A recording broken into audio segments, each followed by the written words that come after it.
Hello everybody, this is Capitalist from JoinDota.com. This time around, it's going to be famed sad boy Arteezy joining me. First of all, congratulations on graduating. Are you excited to finally be able to fully commit to being a pro player? I am excited, actually. You know, just coming to this event after the finals, I'm like, fuck. And you saw how the event went, so finally I'm done school. I get to try hard in Dota officially. So, going to school life a little bit, what was that like? Being a professional player, obviously having all that esports fame. I know you talked about it a little bit. Some of the girls called you Arteezy and such. You know, it's not as easy as it looks. Like, I may play it off, you know, school doesn't matter, stuff like that, but like, I had to put in a lot of work to get where I am. During term 2, which is the second phase of school, I had to maintain a 90 average and still play all the online matches, and I did it. But the next term, I actually just failed everything, because of all these LANs. I just said, you know what, let's just graduate. Like, who cares about average? So what I'm planning to do is after I graduate, which I already did, I'm gonna go to school after my 1-year phase with Dota. All right, that's actually pretty admirable. Is there anything that you really want to do afterward? Any specific subject or anything else besides professional gaming? Yeah, I think I'm going to aspire to become some kind of doctor. I think what I'm aiming for is a family physician, but any kind of doctor is really, because I'm just interested in sciences in general. Yeah. Why are you laughing? No, I'm sorry. That's actually really awesome, but I can't get over my head just like going to the doctor's office and all of a sudden Dr. Arteezy is here to give me the cough. Mr. Babevsky here. Mr. Babevsky wants to give me the cough and turn. All right, so going back to Dota. Well, first of all, let's go back a little bit. Summit. Yep. You guys played fantastic. I don't think anybody really expected you to do so well, especially after what was kind of a rough start, going up against DK, who have been showing up so strong. I know before you've said that you think they are the strongest team in the Dota scene right now. I still think they're the strongest team in the Dota scene. They've been recently losing to Newbie and stuff like that, and I talked with some of the Alliance players, and they think that Newbie right now is probably the strongest team, better than DK. And I still think, even though Newbie is probably a contender for the best team in the world, I still think DK is the best team because they played against the Western teams more than Newbie. I don't think anybody's played against Newbie except Alliance and Cloud9. So I think they're probably the best team still, DK. But during the summit in the group stages, we're picking random stuff, honestly, because we knew Enigma was a strong pick. We just never picked him because we didn't want to show him. And we thought we can just play with standard stuff through the group stages and get top 4. Obviously, we lost. Coach Fear gave us a talk. We're like, all right, let's pick Enigma. Let's win. And we did it. So, yeah. So, Fear, how much, obviously him being part of the coach, he couldn't make it for DreamHack. I know you guys decided a little late, and he would have made it basically the night that you guys ended up dropping out. Having Fear, though, as a coach, how much does that really, do you see actually a big improvement for EG? A lot of Western teams don't have that opportunity to have a coach. Do you think it's maybe a necessity for top-tier teams? I think he actually helped us a lot. Having a coach really just makes you a better team, honestly. Day 1 of Summit, we're a little bit down. He was behind us just making notes, telling us after the game what he thought was the errors, and even though inside and out of the game as well. He talked to us about our communication. He said we need to be talking more about, for example, I think one of the things mainly was checking the inventory of the supports if they have TPs and stuff like that. That was important because then we could split push perhaps some more, stuff like that. So even small communication errors make a difference in the game, and having a coach can tell you that stuff and keep it in your head for next games. Now going into DreamHack, obviously you guys probably have your roughest LAN event so far. You just want to chalk that one up to jet lag. I know you didn't sleep at all the day before, like you're doing right now. We should mention that. Solo. I mean, yeah. Of course, there are other reasons why we performed badly at DreamHack. I think just in general, the team going into this LAN, we all knew we were going to play bad. We all knew we were not going to perform up to par. So just having that mental, we already lost basically mentally, it's definitely not a good mindset. But I still think regardless of jet lag, we still wouldn't have performed well at this event, simply because we just finished playing at the Summit and everybody knows what we pick. At least I was banking on the D2CL match with Fnatic and Alliance, because that was the only match that we're going to see between those two teams that they know what they pick, because Alliance has been in the dark for 2 weeks. Same with C9, they're practicing in Stockholm. So this tournament definitely favored Mouse, C9, and Alliance, and it's kind of showing because they're top 3 right now. So yeah. I have to say, it seems like Alliance for me is one of the teams that's really been showing a big improvement over the last month. You've had a chance to watch some of these DreamHack games. Is there any one team that you think is the strongest right now, you think is going to take it, and maybe one of your biggest fears going into tournaments such as ESL coming up or even just TI4? I think right now, just results speak for themselves. Alliance is definitely going back into form. But, I mean, time will only tell. You never know what's going to happen after ESL. In that phase, the 2-week phase before TI, that's when the training happens. That's when every team is going to be like, all right, let's see what we can do. Because I think even though these tournaments are semi-important, just like for confidence in the team, they don't really matter in the end. It's all about the TI because of the enormous prize pool. So, yeah. But if I had to choose a team I kind of fear for in the future, it'd probably be Newbie. I don't think we fear any of the Western teams because we recognize how they play, their style. For Newbie, though, we haven't actually experienced it. We just know what they pick. I think it's important for you to play the team you fear, just so you have a general feel. So you're probably going to try and face them in that 2-week period of time before TI4. Probably get in some scrims, maybe get in some time to actually study just some of their games. We will definitely study their games, how they play, but I don't think we can actually play them. It's going to be unfortunate because I think we're going to try setting something up with DK mostly because we're kind of like, we respect each other's plays, so we just play often. Yeah. So going up into ESL 1, that's going to be coming up in just a short amount of time. I know you guys are going to be boot camping in Stockholm. Seeing your performance in the Summit, which was great, seeing this performance at DreamHack, which was a little bit lackluster, what are some of the things that you feel like you as a team really need to work on? I know communication is something that you mentioned. Is there anything else specifically you think that you need to work on? I think as a team we need to improve on our safe lane. I feel like our safe lane coordination isn't there. There's a lot of things we can do, little small things that will help our safe lane be better. I still think we should probably expand our hero pool some more, even though I think we have like a stat or something that we play the largest amount of heroes. I still think we should just pick more heroes. Like, for example, I think we should practice Enchantress and heroes like that. Panda, we would never pick that, even though I think we think it's a strong hero now. It's being picked a lot in this tournament in Dream League, so we're going to definitely try it out. So the Chinese scene, you said you don't really fear any of the Western teams. You've obviously gotten more chance to be able to be exposed to them and their play style.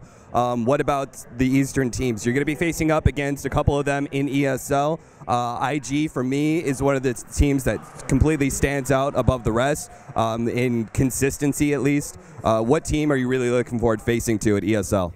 So I think in ESL, I want to play IG really bad because when we played IG at Starlight, they're like a lackluster team. They're like, we don't know what to do, we're just feeding. But they still got top 3, right? Or top 4 or something like that. So, I mean, now like they 4-1 DK at WPC, even though I heard DK really didn't give a shit because they still haven't received money or something from last season. I still think IG is definitely like starting to pick up the pace, trying to reform to their TI2 level. So playing against this new IG is going to be definitely fun. So questions about meta. Just in general, I've asked many of the pro players before that I've been interviewing, what are their thoughts on the descriptions of the on what the meta is, what's important about it right now. The biggest answer I've gotten is all about those tanky heroes, Brewmaster and Doom. Any of those big tanky heroes that have actually pretty good team fight abilities. What is your take on the meta right now? I think right now the meta is like 100% on Roshan. Like on the Dire side, everyone just picks for Roshan. Like they pick aura heroes like Venge, they pick team fight control heroes like Panda just so they can secure the Roshan and so you can't contest it. Like it's just like Dire seems really stupid right now in my opinion. Something needs to be changed about Dire because it's just too easy for the Dire team if they pick the right team. You can't really stop it as Radiant because you can split push, then you just TP to the tier 2 tower, tier 1 tower, and you just Roshan. So I think something needs to be done about the Roshan. But other than that, in Radiant, it just seems that Enchantress is popular in China, and same with sometimes in the West, Chen Enchant on Radiant, because you can really just toy with the lanes. Because Radiant has stronger lanes, Dire has stronger like late game because of Roshan, basically. Mm-hmm. So if you do end up being on the Radiant side, what is your guys' preferred strategy in order to cope with the Roshan? Obviously, it's a big problem. Is it just consistent wards? Then you still have to deal with smoke. Do you try and put up a lot of pressure? What's your way with dealing Roshan? Without going into too much detail, we just try to ban all the heroes that can potentially do Roshan without like contesting it. Like the reason why Panda is so popular because if you pick Panda with another hero like TA or something, it guarantees Roshan because you can't fight into that stuff. So we need to try playing around that. Like, you know, giving Roshan is not so bad sometimes because you're able to just get other things like towers, split push, cause pressure on the map. Sometimes though, you just can't contest it. That's the problem though. So being the player who has to depend on PPD for the drafting, is there any underutilized heroes that you yourself personally feel like they are strong but they're just not being picked up right now? Or is there a hero that you would like to be able to experiment with but Peter just isn't giving it to you? Honestly, we draft as a team most of the time. I think so. If I truly propose a hero that's good, I think we will play it. He listens to me. Fortunately, like last time when I was playing with KP, Palai Dai never listened to me. Like I gave him so many ideas, and he was like, just fuck off. Like he's just told me, really fuck off. So, but PvD, I think a hero I want to play is Medusa. Like that hero's so fun. Whoa! The hero is really fun. Are you serious? You can't die. You just press your G, which is R, I guess, and yeah, you just press your G and like you just TP out, and they can't do anything. So you play with legacy keys then? Yeah, legacy's awesome. So Medusa, really, like the ultimate Chinese like late game, just sit there and farm back here. You truly are like a carry player, despite the fact you play the mid lane. I just love Medusa. Like it's so fun to play her. You can't die. You do damage, and you just like press G and you're good to go. I mean, there is possibilities. That ultimate definitely has changed quite a bit. You kind of see like, okay, increasing the physical damage quite a bit. You know, maybe there's possibilities for some. It syncs well with Mystic Snake too, because it does pure damage. So it does a lot of damage. You know, I think Medusa's gonna be broken. Just wait. All right, we'll just give it time. Maybe it'll show up in the ESL Grand Finals or something like that. But okay, so what about Overpowered hero that it keeps being picked up 1-2, and you're just like, why? I think Enchantress is considered overpowered in the Eastern scene, but then it's not even picked in the Western scene. But I'm not sure. I do think Enchantress, just opening with Enchantress first too, what the Chinese always do, is just like, it opens up a lot of lanes. It kind of dispels all the pressure you can maybe have when on the other team. OP though, I don't really agree with it. The Chinese think it is, but let me try thinking of it. I think Doom is OP actually. Yeah. Doom is definitely OP. That hero just removes the hero from the game. It's hard to push uphill against it because of the Alpha Wolf and like just eliminating someone from the game with Doom. I think that hero needs some kind of tweak, not to his broken spell Doom, just to his laning or something, to his gold gain. Like his Devour's just stupid. It's just a lot of things that are weird with that hero. Okay, so I want to talk about a little bit. It's going to probably go back to school stuff, but the whole entire alias that you kind of put on, the persona that you put out there, I've fallen victim to it, I know, a couple times. I'll be honest.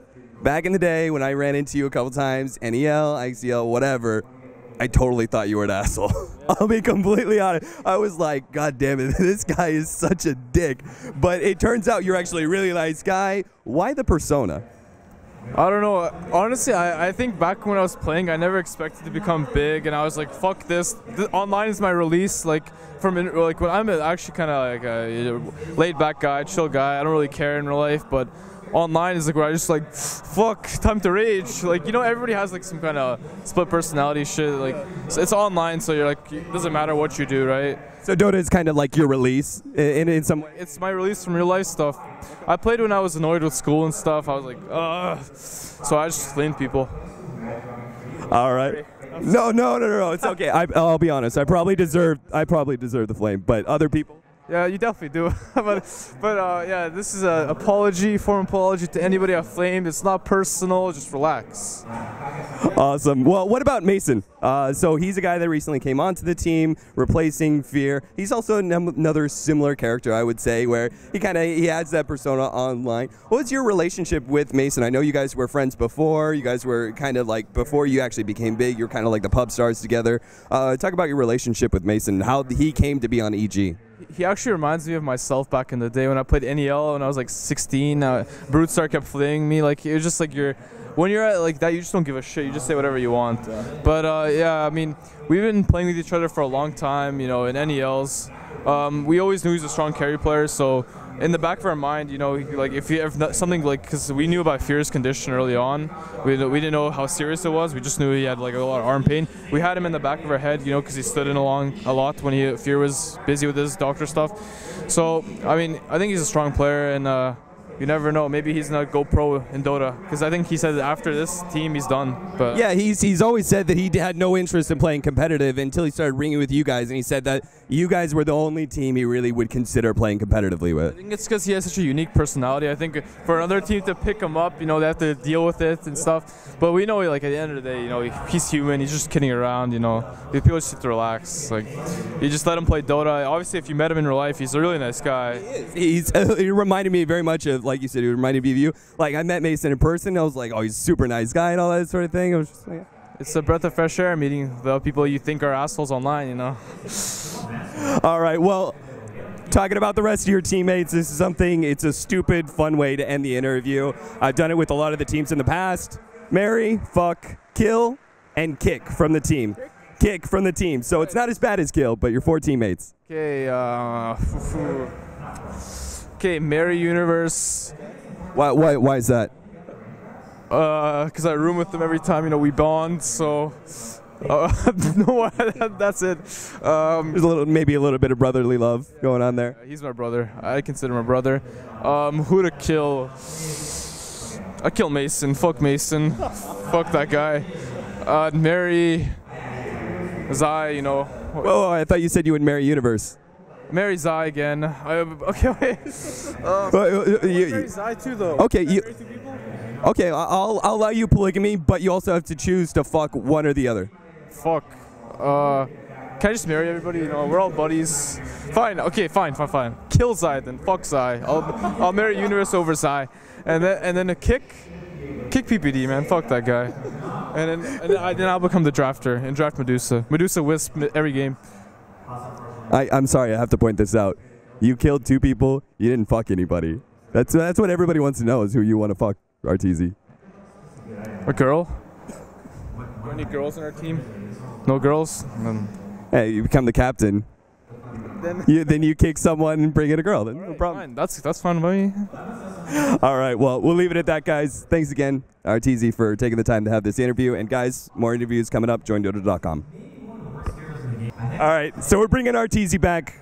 Human shoutouts and NA Dota shoutouts. Okay, well, first of all, I'd like to say thank you to the fans for supporting us, even though we failed at this event. You know, stuff happens. You know, you move on. And shout out to NA Dota, even though I hate the forum so much. I still love NA Dota. I was born there. You know, born and raised NA Dota. So is Mason. And yeah, shout out to my sponsors off the top of my head. Let's try this, boys. HyperX, Monster, Need for Seed, BenQ, PlanetSide 2. PlanetSide 2, Cyberpower PC. What else we got? BenQ. Did you mention BenQ? Said that BenQ. We're good to go. I think you're good. We're good. Awesome. All right. Thanks again, Arteezy.